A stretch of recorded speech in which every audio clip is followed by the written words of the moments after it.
What am I gonna make today? Maybe I should make some donuts. Do I hear donuts? Hi, Lucy. Hello. Hi, I'm Jamie from the Cake Eating Company. And I'm Lucy. Lucy moonlights at the Cake Eating Company, but she's also a co-op, so you know she likes donuts. Do you wanna make some with me? Yes, please. Awesome. Step one, we're gonna add our yeast and some warm water into the bowl here. Yeah.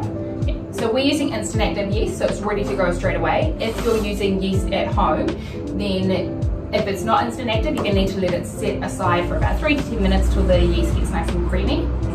So once we've got that, we'll pop it to the side. And then in this bowl, we're gonna put our flour, our sugar, and a little bit of salt.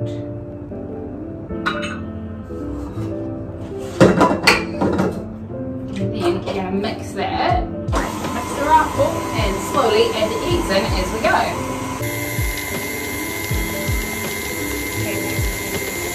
Once we've got all the eggs in there, we're just going to add that yeast from before. And mix it in. It's going to be a quick boy in the beginning. Yeah. So we're just going to let this knead for a couple of minutes with that in, and then we're going to add the butter after that. So now we're going to add the butter. So we're just going to add a quarter of it at a time. And then it mixes in as we go. Okay, we'll probably mix it before you add the next bit. You may want to fact check me on this, but I'm pretty sure that a quote from Mary Antoinette as well that says let's make cake was actually referring to brioche. Really? They say they've run out of bread to eat, and she says, well, why can't they eat brioche then? It's sweet bread. There you go. It's really nice, and you can use it for savoury or sweet applications, but it tastes so good because it's aliphatic. So because the butter that we've added is quite soft, the consistency is a little like sloppy, which is fine because we're going to let it prove overnight in the fridge where the butter's going to firm up because it's going to get colder. So don't worry if your dough is soft and sticky. So we've let that knead for 5 to 10 minutes. Yeah. And it's looking really nice now. We are going to let it prove overnight in the fridge. Yep. How long for? It's about 8-ish hours.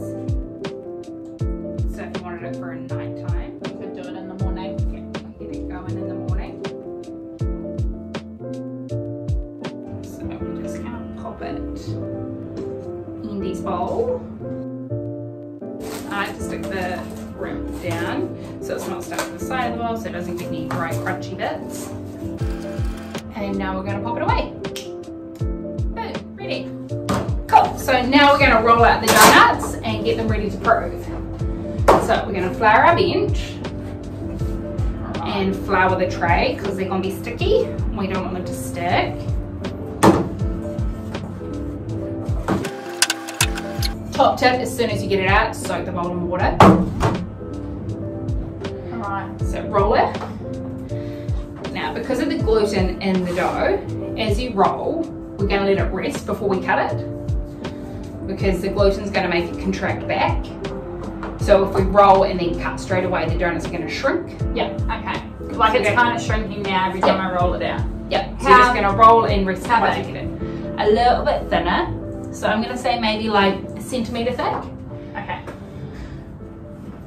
And so you just really want to watch for consistency in the depth of the rolling. So quite often you'll find that the middle is thicker than the edges because you push down harder at the edges than you do in the middle. But that looks really good. Yep. That looks perfect. Yeah. So we'll set it aside for like 5 minutes and then we can come back and cut it up. Cool. 5 minutes later. We've rolled it out, we've let it sit for a minute. So we're just going to cut out our ring donuts because we're making ring donuts today. So I like push, twist, and then alright, the centre bit, and then we go there.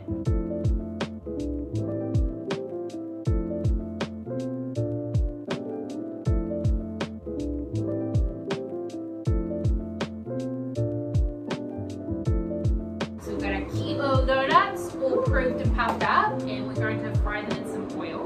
So I've got a thermometer checking the temperature, so it's around 170 to 175. Yeah. And we're just going to pop them in. So gently. Put it so that it falls away from you. That means if they are going to splash out, the splat is going to go towards the wall, and not onto you, because we don't want to put it in. No, look at them, they're cute. And then how many in there? That's good. We don't want to overload it. So they're going to take around 2 to 3 minutes each side. Do you flip them? Yep, we'll flip them halfway through. We're just going to flip them now. So they're nice and a little bit coloured on the undersides. So the dough's still soft, so you don't want to go in there too hard. Just a gentle flip, or you're going to end up with tongue marks in them. They smell good. I'm going to grab them out now that they're all done, and we're popping them on here that has some paper towels, and that's going to soak up all the extra oil, because you don't want a greasy little donut. And a sign of a good donut is that nice Timmy cake waistline right there. Yeah. She's a cute little thicky thin girl. I feel like soft and squishy they are though. Oh, next we're going to make some icing. I'm thinking a classic pink icing. Do you like pink? I love pink. Huh, that's handy. So we're going to use some chocolate. This is a Belgian white chocolate. And we're going to put 4 times the amount of chocolate to cream in a bowl. So this is 280 grams of white chocolate. If I can get it to come out. Any white chocolate? Or specific, like? Well, I've got a problem that I'm a bit of a brand snob. I know that. But so the difference you'll find in chocolate is, so you can get compound or cooking chocolate, and then you can get chocolate. So the compound or cooking chocolate uses oil instead of cocoa butter, which does make it a little bit runnier. Yep. So if you're making this for like a glaze, you want it to be nice and firm, you might find it's a bit runnier than you'd like, so then you just need to add more chocolate. I also find you get a better taste. So if you eat that, and then so like compound, it's gritty, and it's not as smooth. Yeah. You know, it's up to you, and it's what you prefer as well. Like, you might like that. You might like something else. So I'm a big milk chocolate fan. I'm not a particularly big white chocolate fan, but because we want to colour it, we had to use white chocolate. Yeah. Cool. So got that, and then we're going to heat that in the microwave for a couple of minutes. Cool. So this is all nice and heated. We're just going to whisk it together. So what we're going to do is add our colouring first. So that is a little bit of whitener. So we've got a drop of fuchsia. A little bit of white because it helps make it, I think, a nicer pink. Oh. It looks good.